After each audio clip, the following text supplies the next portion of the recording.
Bill Flynn. We have a terrific audience here who can't wait to dance, but we are delighted to have this band with us. Hottest polka band in the country. Came in all the way from the Michigan area to be with us. It's their first time here on Let's Polka, so let's give a big welcome, ladies and gentlemen, to Polka.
We're Polka, and we're happy to play some happy polka music for you today. We're going to play another song, ladies and gentlemen. We're going to play a tune, and we're going to feature one of the youngest members of our band, Anthony, and he's going to be singing a tune called The Bushi's House, which is an original tune for Polka. So we go featuring Tony. You're 12 years old, right? All right, here we go.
We'll be right back with more great polka music in just a moment, but first, let's learn more about this great polka band.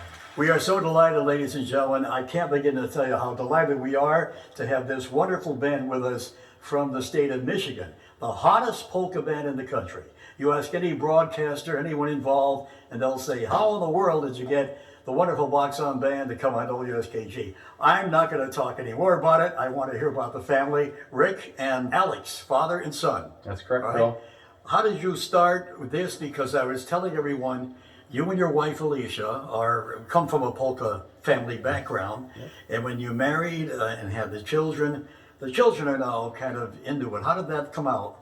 Well, it actually started when they were very small, obviously. We had created a ministry to go around to nursing homes and assisted livings to play for people. So we were playing big band songs, we were playing songs from the 30s and the 40s and things that are familiar to those people, and we always tried to get the kids engaged with meeting the people and shaking hands and smiling and stuff, and we never took any money from the nursing homes. We said it was just completely as a ministry, and somehow, some way, there was a promoter in Grand Rapids that heard that we got a band, and I said, well, it's not a polka band. I said, we can come in and do some pop tunes and some swing or whatever. Now we want you to play this polka festival for us, and that's kind of where it started. I asked my wife, and she's like, yeah, I guess we could try to do that. And at the time, I think Alex was 12 years old. Well, yeah, 12 years old, and here's this little boy playing this trumpet and spinning it, and people were just totally amazed. And it's just really snowballed in the last 5 years. Wow, it sure has, because you have a whole bunch of recordings now. You're traveling a lot. You're playing the major festivals in the country. And Alex, I know that you are the show, actually, as far as many people are concerned. But you have a good teamwork with your family. Everybody works together. You enjoy what you do. I do. I love it. It's a blast. It's really fun to be able to do it with your family, because it's sort of like we all get in the car together and you all come home the same way, and you kind of just, it all works out well, especially when we're working on our albums. We all go down to the basement, it's like, hey, I need you to cut this, and it all works out really well because you're not trying to call someone from Minnesota or Ohio. It just works out really well. We have so many great songs. Our next song is, what's the name of it and who actually recorded it? I know it's your own arrangement. So the name of the song is I Want Someone, and it's an old song by The Sounds that Jimmy Weber wrote. And it's been a really great song that we changed that originally Jimmy Weber sang. And now we have my sisters, Olivia and Julia, singing it, which really worked out cool because we just kind of changed the words and kind of made it our own. So people are like, oh, I never thought of a girl singing that song. So it really works out really terrific. And it's been a real honor because we've actually gotten to play it in front of Jimmy Weber, which is a really cool thing. Let's hear that right now.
song called Just Say You Love Me. What a great song, what a happy band. You know, you look up at the stage, and people look up at the stage. Nobody's bored. They're not standing there like they're not having a good time. They really are. That'll wrap up our first show here tonight. We're going to be back with another show very soon. I want to thank so much the audience for being here and you folks at home. We'll get right back, more music now with Box On, now with one of my favorite songs.